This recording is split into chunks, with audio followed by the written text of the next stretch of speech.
the House and the Senate to hold the line for the bill that we passed. This deal that we've heard about totally fails to deliver on all of it. And if you want to get into the details, let's just start with the IRS. 87,000 new IRS agents, all the billions of dollars, $1.4 billion cut, leaving the balance to be used by the IRS immediately, starting at this moment, continuing on for the duration of this presidency. $4 trillion at least, an unlimited debt ceiling increase. Unlimited debt ceiling. And oh, by the way, puts the incoming president, whether that's Joe Biden or whether that's a Republican, having to deal with it in a lame duck session. Absolutely and completely unacceptable. Trillions and trillions of dollars in debt for crumbs, for a pittance, every single thing. Take the student debt bailout, the student loan forgiveness. Biden forgives, you pay. None of that changes. Take the assault on American energy with the so-called Inflation Reduction Act. All of those subsidies killing American energy, continued unbridled. The permitting reform, all it does is seeks to increase and impose more of the Green New Deal faster on the American people. Faster. Now, at least $4 trillion in debt for nothing, from the strongest position a Republican has had generally in certainly our elective lifetime here, and generally probably since we've been paying attention to politics. The Speaker himself has said on numerous occasions, the greatest threat to America is our debt, and now is the time to act. We had the time to act. And this deal fails completely. And that's why these members and others will be absolutely opposed to the deal, and we will do everything in our power to stop it and end it now. And with that, I introduce the gentleman, Mr. Roy. Well, I thank Chairman Perry. I thank my friends here who have been for a long time making clear to the American people that it's time for things to change in Washington. Now, we've been saying that for a long time, and finally in January we did something about it. And we forced a change, and the American people responded. And for 5 months, that change was being seen because we were a unified Republican Party standing up for the things that we actually run on. Actually trying to change this place, actually trying to secure the border, actually saying that if you're going to raise the debt ceiling, maybe you should actually enact fiscal reforms to do so. We did that. We worked in good faith. Everybody's sitting around, working around the table to accomplish the objectives the American people sent here to do. Unfortunately, last week, there was a breach. There was a breach in the structure that we agreed to put in place to make sure that we are representing the American people through this heretofore United Republican Conference. The Republican Conference right now has been torn asunder. And we are working hard to try to put it back together again this weekend by making sure that this bill gets stopped. I want to be very clear.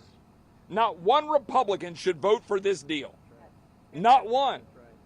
If you're out there watching this, every one of my colleagues, be very clear. Not one Republican should vote for this deal. It is a bad deal. No one sent us here to borrow an additional $4 trillion to get absolutely nothing in return. But at best, if I'm being really generous, a spending freeze for a couple of years. That's it. That's about what you get. And frankly, you're going to make things worse, and my Democratic colleagues know it. That's why they're supporting it. That's why they're going around gleeful. Look, there's a reason our Democrat colleagues support this. There's a reason that Mitt Romney supports this. There's a reason that Bill Kristol supports this. It's all the same stuff. There's a reason that our conservative allies are opposing it roundly. The Club for Growth, scoring against it. The Heritage Foundation, scoring against it. Freedom Works, scoring against it. Ron DeSantis, publicly opposed. President Trump said he thought we should Default rather than pursue this kind of lunacy. At the end of the day, the only person that would default in this town is Joe Biden, unless Republicans default on the American dream by voting for this bad bill. That is why this group will oppose it. We will continue to fight it today, tomorrow, and no matter what happens, there's going to be a reckoning about what just occurred unless we stop this bill by tomorrow. I yield to my friend, Ms. Boebert. So we're here today in strong opposition of the latest so-called deal to lift the debt ceiling. As far as I'm concerned, I think McCarthy did the best that he could do to some extent with this deal, but we made it clear at the outset of this Congress that we would not continue business as usual here in Washington, D.C.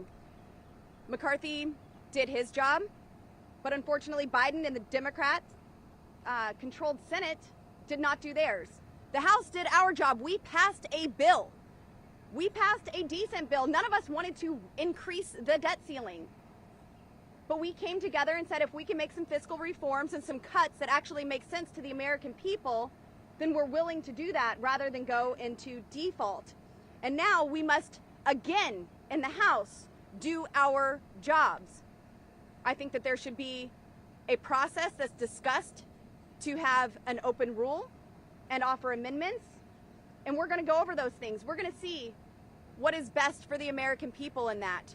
But we fought extensively to empower each individual member of Congress to have a say, to have influence on legislation, not unilaterally give our authority over to the Speaker to negotiate a bad deal. The American people are struggling with high gas prices, groceries, and other monthly expenses that were fueled by Democrat federal spending sprees that cause record inflation that we are still fighting today. The bill passed by House Republicans provided a modest $1.5 trillion increase to the debt ceiling in exchange for enacting pro-policies and real spending cuts.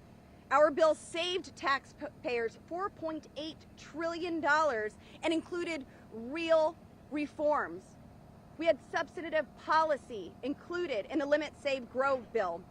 We had a real opportunity to significantly cut federal spending, restore some fiscal sanity to Washington, D.C., and get our economy back on track. Unfortunately, the bill we are considering tomorrow does none of these things and is more Washington gimmicks from the swamp that kicks the proverbial can down the road. Tomorrow's bill hands Biden a blank check as it doesn't actually set a debt limit. This is an unlimited debt increase, allowing him to spend as much money as he wants through the end of his term. Tomorrow's bill fails to return federal spending to pre-COVID pandemic levels and instead normalizes federal spending at the $6 trillion level as opposed to the previous $4 trillion level. That is $2 trillion more that we will likely spend each year because of this disastrous anti-deal. Tomorrow's bill allegedly cuts $41 billion. I think it's more like 12, which is essentially nothing, as its estimated savings from the bill from unspent COVID funds. These so-called pay-as-you-go wins in the bill are fake. It allows the OMB director to ignore this mandate whenever she deems necessary to do so. This administrative pay-go isn't as lovely as it sounds, as this administration can waive that whenever they'd like. Republicans said we're going to defund Biden's new army of IRS agents, yet this bill prohibits only $1.4 billion of that $80 billion. So at the end of 10 years, okay, the IRS has $1.4 billion left to spend.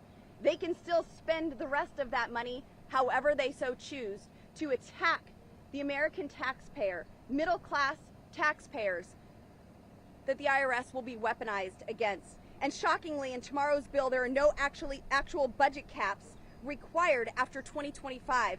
Only non-enforceable appropriations targets.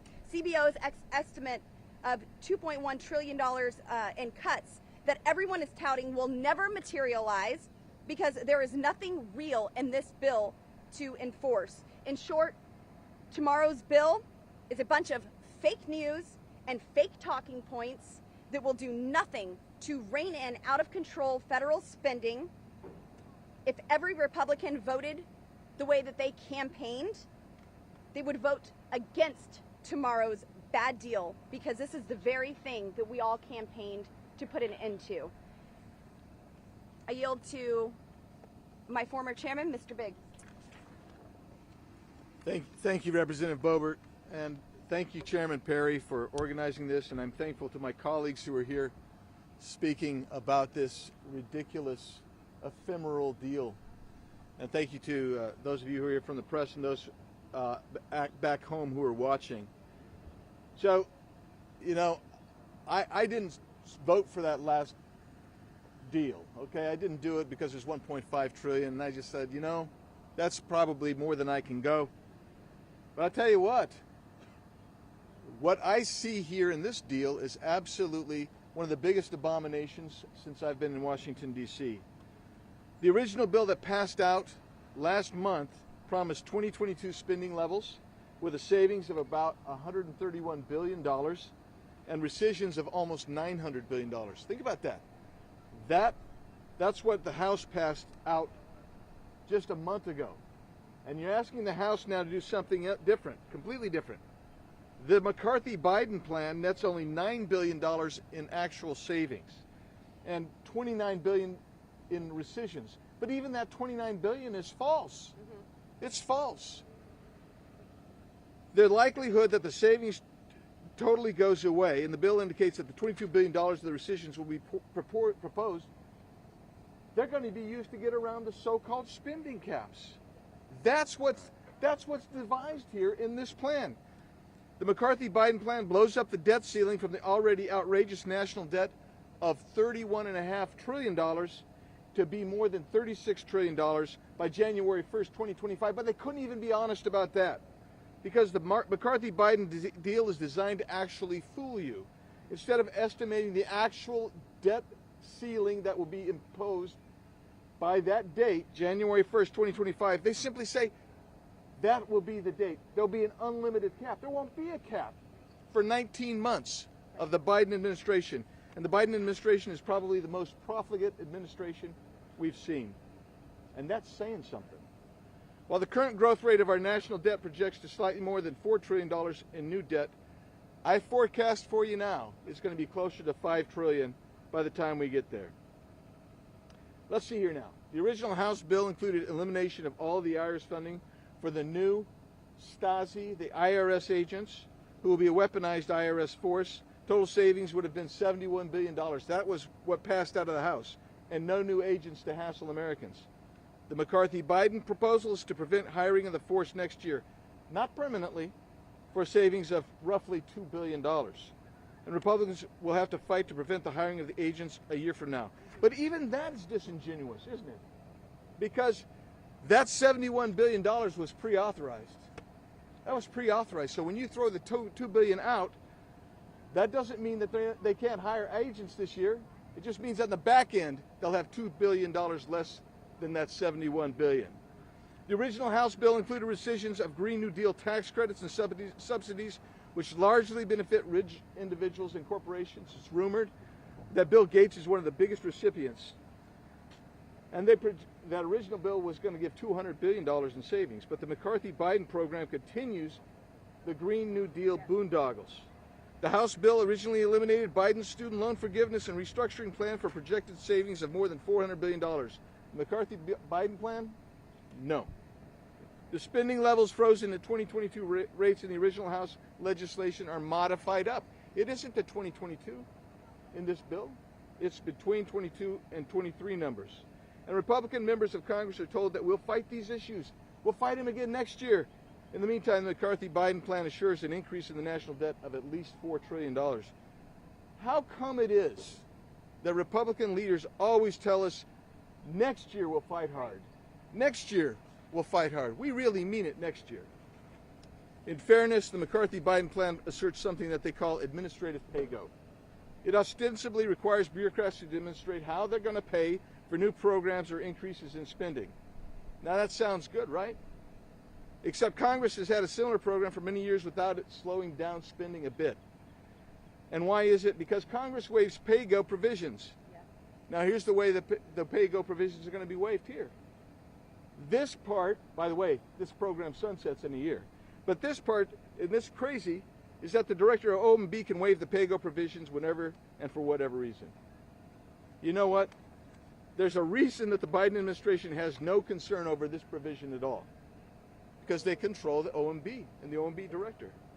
And that unicorn, the admin pay-go, is where most of the McCarthy-Biden savings of $1 trillion is supposedly coming from.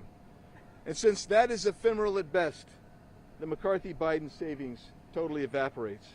Another point that the McCarthy-Biden coalition supports disincentivizes the commitment to pass 12 appropriation bills as promised in January. That automatically creates a continuing resolution with a 1% reduction. But since you're actually moving spending up, you're not really going to see a true savings there.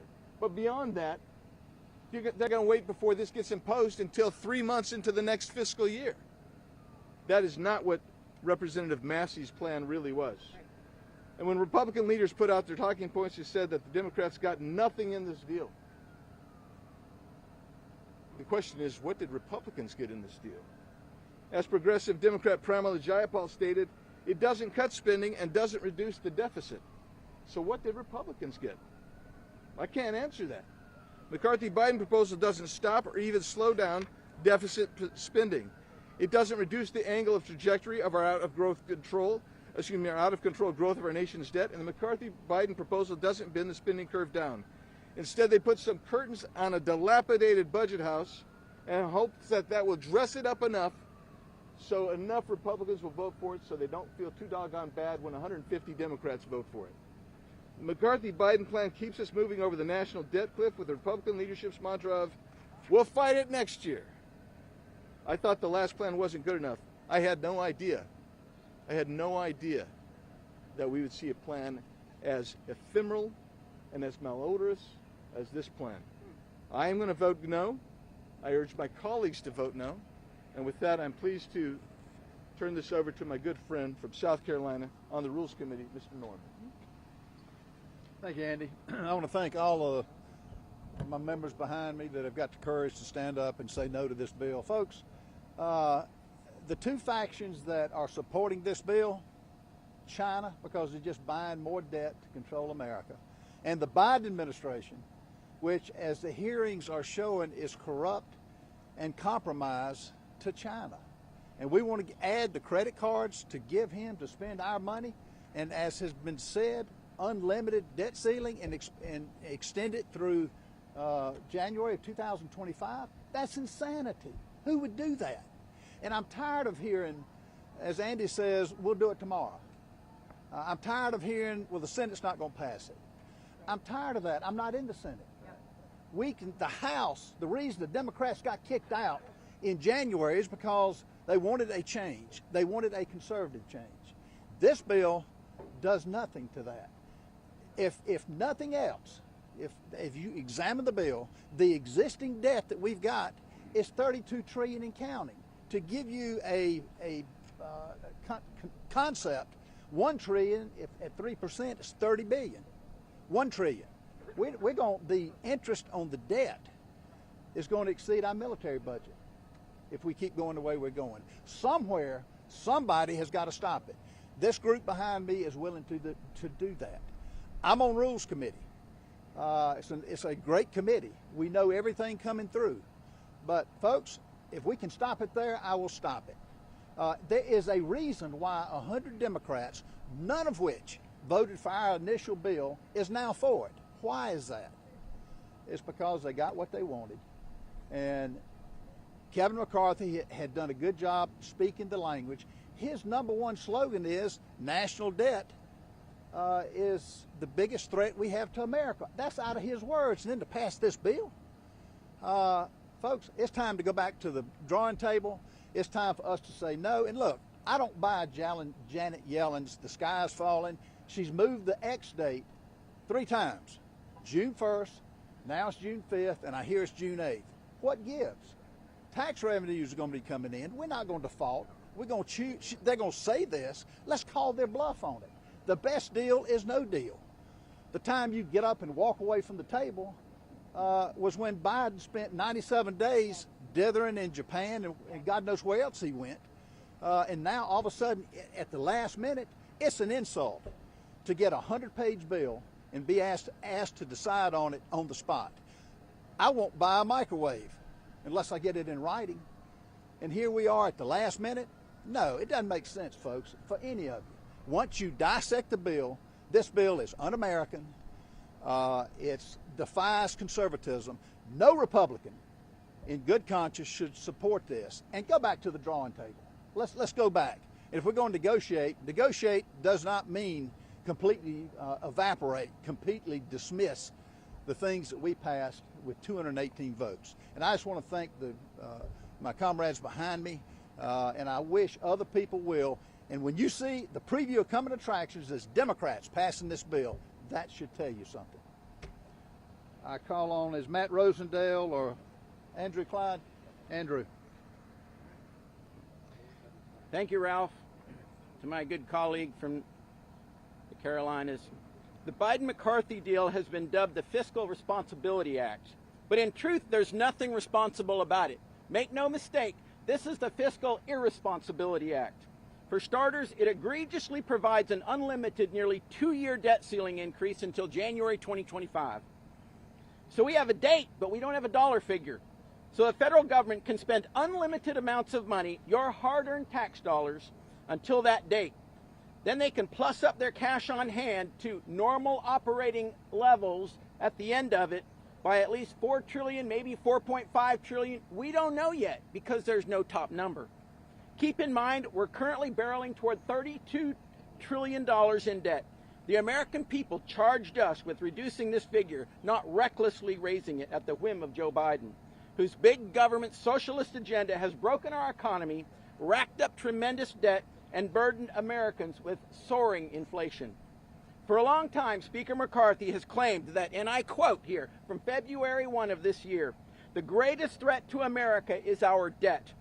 And I'd agree with them, but this agreement drastically increases the threat to America. Yet it includes almost zero cuts, clawbacks, or reforms that we fought for in the Limit, Save, Grow Act. Just take the IRS funding as an example. And this issue is personal for me because I was a victim of the weaponized IRS back in 2013. Despite claims that this disastrous deal eliminated funding for Joe Biden's auditing army of IRS agents, the bill text doesn't lie. In reality, the agreement cuts less than $1.4 billion. As a reminder, we promised the American people, the very first bill that this Republican Congress passed, that we would repeal the $80 billion that the Democrats appropriated to the already bloated IRS last year. We promised American taxpayers that we would protect them from increased and targeted audits. We promised the nation that this would be a top priority under a House Republican majority. This deal breaks those promises. Because after this deal, they still have over $78 billion to spend from now till 2031, hiring tens of thousands of IRS agents. So instead of 87,000, they might get 86,000 IRS agents, and they can do that tomorrow. The money is still available right now. But it doesn't stop there. No Reins Act. It upholds Joe Biden's student loan transfer scheme. Nothing for border security. It only reclaims $28 billion of unspent COVID funds, but that doesn't even go back to pay off our debt or to the Treasury. And the list goes on and on. But simply put, this isn't a win for the American people. It's a win for Washington. And I didn't come to Washington to maintain the swamp status quo or to rubber stamp some fiscally irresponsible deal. My constituents didn't send me here to exacerbate the debt, burden future generations, capitulate to the establishment, turn a blind eye to the less destructive policies, or surrender the fight to eliminate woke, weaponized, and wasteful spending. They sent me here to fight for them, to fight to restore fiscal sanity to this broken government, and to fight for the future of our republic. I'm a hard no on this fiscally irresponsible insanity, and I urge more courageous and fiscally responsible Republicans to join me in that hard no. Now I'd like to turn it over to my friend from North Carolina, Mr. Bishop. Am I next? Very good. Thank you. I'm Dan Bishop from North Carolina. And I want to make sure I'm pithy here, because so you guys don't just have to listen to, because these guys have covered it pretty well. But it's not just that every Republican should vote against this. It's a little bit more than that. This is a career-defining vote for every Republican. All of you guys know that thus far in this Congress, the dynamic force in Washington has been the unified House majority. The fact that we resolved in January on concrete details how we were going to go forward together. And it has been impactful over the first several months of Congress. Imagine the decision of Kevin McCarthy and his negotiators to forfeit that. Imagine that. Why would you give that up? Can you imagine doing it in the middle of a negotiating process without at least putting us all in a room to hash out, or representatives from our several groups among the Republican conference who've gotten together before? Can you calculate the cost of surrendering that advantage? But maybe worse. You know, in Washington, I thought the least present quality was courage. But I'm afraid truth tops that. This bill, as others have given you detail on, is chock full of cosmetic things, artificial things, things that actually have been outright lied about, misstated, like the change to IRS funding. In every supposed get for the Republicans, they are chock full of cosmetics. But the hard and cold reality, and again, there's not a member here who can tell you exactly what the increase in the debt will be. We just know the timing that it has been moved out. People said, actually, Kevin McCarthy said the Democrats didn't get anything in this bill. Who do you think wanted the maximum length extension of the debt ceiling and to make it undefined so nobody can pin it down? It may be $6 trillion. I always think it's useful to say, do you know what a trillion is?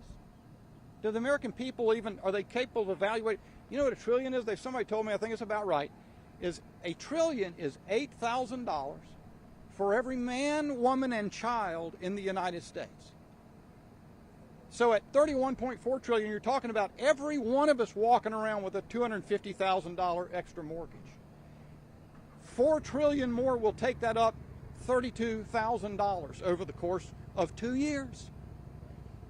And what does the device of 2 years do?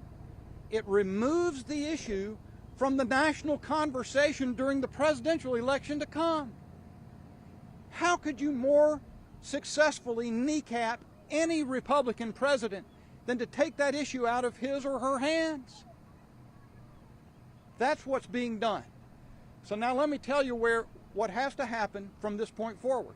Every one of the people standing here are those people who had the courage and were prepared to be the truthful ones to stand up in January and contest the Speaker election in order to get that agreement that unified the Republicans, that allowed the Republicans to pass a bill with 218 votes when they told us we could never do it. These people did that. There are other men and women of courage and honesty in the Republican conference. Some of them have come out in the last hours. Corey Mills, Nancy Mace, Mike Waltz I just saw, Wesley Hunt. Many more need to emerge. If there is any path to salvaging what we began as a unified conference, if there is any path to that, this bill, if it passes, must pass with less than half of the Republican conference. That is the challenge. And it is no longer, look, we're prepared to stand up and take the slings and the arrows. We're prepared to tell you the truth. We're prepared to act in courage and honesty to the American people. It falls to my other colleagues who have not joined us before. This is the moment now. A colleague's words ring in my ears from a conversation last night. Only in Washington would anybody spend any time quibbling over the $12 billion cut, or is it maybe $20 billion, or is it fake entirely because you're holding $22 billion of COVID money and new funds at Commerce Department to use to repurpose for other spending? All that crap. What the American people all get. Now look, there's some people who are, I understand they're on the left, they think debt and spending is the way to go forever. Most Americans, 60% of it, right, it's an AP poll. 60% said they wanted cuts to spending in conjunction with changing the debt ceiling. Because they all know it is on a cataclysmic, unsustainable path. And so what they know is, look, they didn't want our bill, right? The $1.5 trillion increase, let's be honest about it. They go, why would you do that? Because that bill had an articulable path that we embarked on. It would take many phases, by the way, but we could eventually turn this place and get to back to a politics of sanity. Not this. The only thing we get here is tokenism, a token, artificial, fake, nothing benefits, and you don't even need to talk that long as I have to Americans for them to understand $4 or $6 trillion in debt growth. That is insane. So, to my colleagues in the Republican conference, you have a few hours to make up your mind. You are the key to our being able to reacquire the unity. Now, it's going to take some steps, by the way, because the leadership decision to forfeit that is going to have to be dealt with. I yield to my friend from Florida. I've sort of made a career. Hang on. Oh, are you going now? I'm next. Oh, I introduce Byron Donalds everywhere I go, but today I'm going to introduce Bob Good of Virginia. Thank you. I won't claim to be pithy. I will be pithy, though. This year, we came into the year with a record $31 trillion national debt for the first time in the history of the country. We also came into the year with a new Republican majority, promising we would be different, running on fiscal responsibility, running on balancing the budget. And yet, what was the Democrat position on the debt ceiling battle? Was an unlimited debt ceiling increase with no conditions. That was the Democrat position back in January. We had a speaker battle back in January, and that battle flowed out of two components. Number one, past history where Republican leadership, when we had the majority, passed major spending packages with a majority of Democrat votes. I predict that will happen tomorrow night. The other part of that challenge, leadership challenge, was a failure to use every tool at our disposal to effectively fight to stop the radical left agenda, to stop the Biden agenda. We've had 2 years of the most amount of spending in the history of the country, $10 trillion in new spending for the first 2 years of administration, first time that's ever happened. The Republican majority came together, despite the predictions of failure, and passed the Limit, Save, Grow bill. Most of us, if not any of us, had ever voted for a debt ceiling increase before. We didn't want to increase the debt ceiling at all. We wanted to cut spending so much we would never have to do it. But we came together with the provisions of the Limit, Save, Grow bill to raise the debt ceiling by a responsible $1.5 trillion in exchange for some $5-6 trillion of cuts over time. Then, while we were not participating, without the participation of the Republican body, you have our own leadership come together and jettison, dismiss all the provisions of the Limit, Save, Grow bill and come up with what the Democrat position was 3 months earlier. Raise the debt limit with no conditions. This deal makes default more likely in the future. A true default is when you can no longer borrow, you can no longer service your debt, you can no longer meet your obligations, and this deal makes it more likely with a $3 to $4 trillion increase over the next year and a half. Every Republican should oppose it. No Republican should vote to validate, affirm, and own Biden's agenda. And that's what this bill does. We inherited the Biden agenda back in January. We have determined, or declared at least, we would fight against it, we would stop it, we would reverse it, and instead a Republican vote for this bill is a vote for the Biden agenda to keep it level over the next 2 years and increase the national debt by some $3 to $4 trillion. Every Republican should vote against it. And now I'll turn to Byron Donalds from Florida. So first things first, to the American people, Washington is doing it again.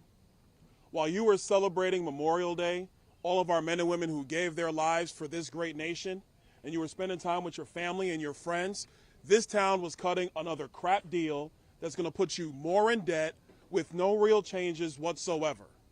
So the American people need to understand full and well, do not listen to the talking points.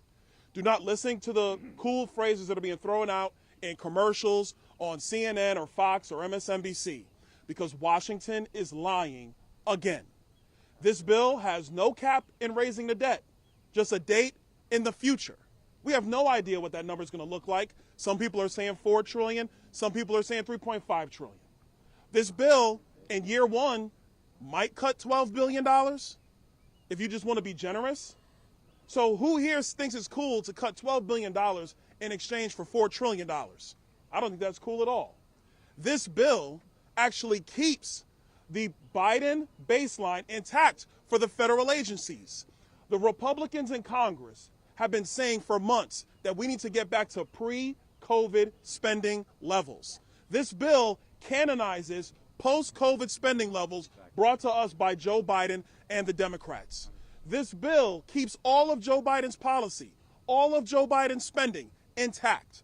This bill does nothing for the Green New Deal subsidies that are going to cripple our electric grid. So when Americans are trying to figure out that they went and bought this electric car that they were subsidized to buy, but when they plug it in, there's not enough electricity on the grid, that is because Washington subsidized all these Green New Deal projects and nobody stood up to it except for people standing behind me right now. To my Republican colleagues, do not vote for this bill. I'm telling you right now, your voters back home are going to look at you and say, why did you vote for a bill that keeps all of Joe Biden's policy in place and all you did was raise the debt ceiling? They're going to tell you, why did you not stand up and demand that they go back to the table and renegotiate this deal? These negotiations happened. Listen, in negotiations, you go through it, you figure out what comes out the other side. But now it's time for the Republican members of Congress to weigh in on these negotiations. That is why I am a no. That is why the men and women behind me are no's. That is why more and more Republicans, as they read this bill, they are no's. And I will add this last thing. It's funny that the White House's talking points are very cheery. That the White House is telling Democrats, have crocodile tears, but vote for the bill. It's funny that you have 100 Democrats who are now greenlighting they will vote for this bill. You know why they're going to do that? Because none of their policy is changed and they get to keep all of their spending. And last but not least, if we were going to do something constructive for the country, if Joe Biden didn't want to get rid of his crazy Green New Deal spending, the least we could have done is secure the southern border. And we didn't do that either. To my Republican colleagues, vote no. Vote no and do the right thing. And let's go find a better deal. Sorry, Cloud, I didn't even introduce you. I apologize. Michael Cloud, Texas. Hey, Michael Cloud from Texas, 27th. This nation is racing toward a fiscal cliff. That's not news to anyone here. But for too long, Republicans have bemoaned the left as they race toward a fiscal cliff and called it success when we jog toward that same cliff. And indeed, this was a big part of the discussions leading into this term. A lot of what got characterized as the speaker's fight was also an internal discussion about who we were going to be as a conference coming into this term, what things we were going to stand for. And a number of us got up and said, I'm not here to fill a seat. I'm not here to play Congress. And I will not settle for anything less than turning the corner on this and putting us in the right direction. This deal does not do this. This deal plays the same fuzzy math, show game, fiscal games that this place has played for years to use the American people as collateral to build a $31 trillion debt.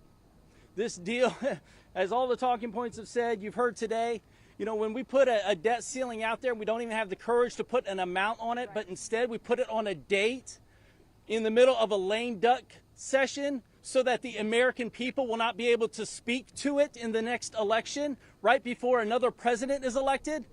That's swampy games. This kind of stuff has got to stop. We've got to do what we said we were going to do. It's very simple. When you come to Washington, You do what you say you're going to do. If you say you're going to get rid of 87,000 agents, you do it. You don't play a shell game with it and say you're not going to do it. This bill, at best in the outcome, funds the same leftist, woke, weaponized government at 99% of the massively inflated 40% growth we've seen over the last two to 3 years of this government, at best.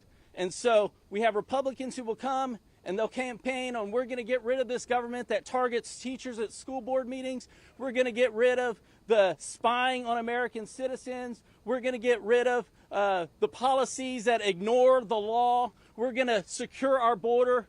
Well, you can't do that if you disincentivize the appropriations process and take away the tools we have to get rid of stuff. You know, on the Appropriations Committee, we've been going through this thing for the months, looking for all this crazy spending. Do you know our cafeteria here pays an NGO to consult on our use of plastic straws? Wow. That is how ridiculous this government has grown in putting a burden on the taxpayers. Flip a coin, use paper straws, use plastic straws. I don't care, but let's not be funding this on the backs of taxpayers. This kind of craziness has got to stop.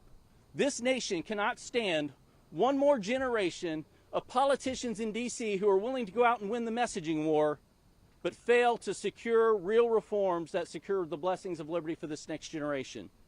We've got to stand. We've got to hold the line. The American people deserve no less. And I'd like to invite up my friend and colleague from Texas, Mr. Keith Self. What's up, Michael? Yes. Good job, Michael. Well, it's starting to feel like my native Texas out here. So I'm going to keep this short because I have listened to my very eloquent colleagues here. I have renamed this bill the Sleight of Hand Spending Bill. Something that's not been discussed here, so I won't rehash old ground here, but we've been very proud of the work requirements. Yes. In this bill, we have temporary work requirements, but we've added permanent new exceptions. That, ladies and gentlemen, is a sleight of hand. With that, I yield to the chairman, General Perry.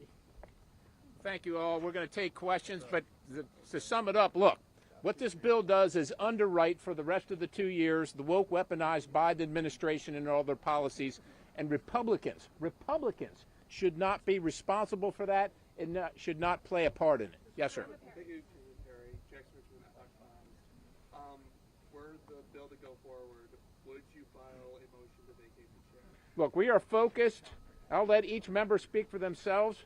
But for me, I am focused on defeating this bill. What happens post that and the agreements that we have, we will decide once we've determined the disposition of this bill and its finality. Yes, ma'am.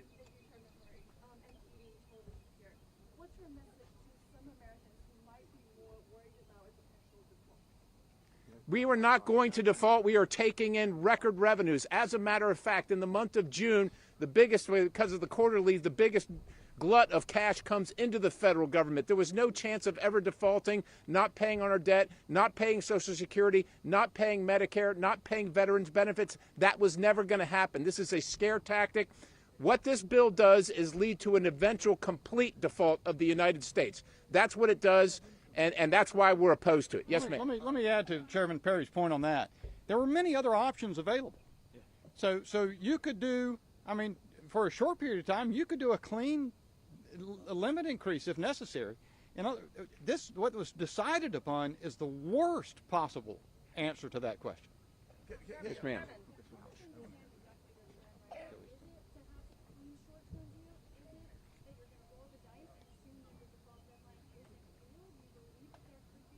We don't, look, we've asked for Janet Yellen's figures, and with all due respect, she comes with zero credibility to this discussion, right? She didn't see inflation coming. She didn't know that we were going to breach the debt ceiling when she supported the $1.7 trillion omnibus on December 23rd, passed by the Democrats. She's moved the dates multiple times. So we don't believe her figures. We've asked to see her figures.